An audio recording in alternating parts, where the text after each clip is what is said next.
মুসুর ডাল ভালো করে ধুয়ে জল আর নুন দিয়ে প্রেসারে বসিয়ে দেওয়া হলো। একটা ফুল ফ্লেমে হুইসেল হবে, একটা সিম ফ্লেমে হুইসেল হবে।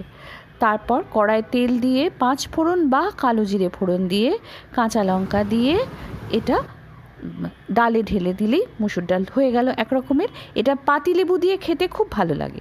এছাড়া কড়ায় মেথি ফোড়ন, কাঁচা লঙ্কা আর ঘি দিয়ে খুব ভালো মুসুর ডাল হয়।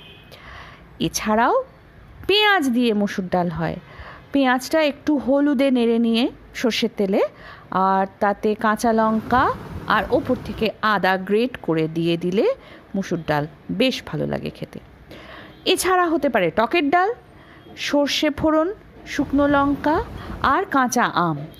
ফোড়নটা হয়ে গেলে এগুলো ডালের সাথে সেদ্ধ করে নেওয়া যেতে পারে, হয়ে গেল টকের ডাল। টকের ডালে একটু মিষ্টি দিতে হয়।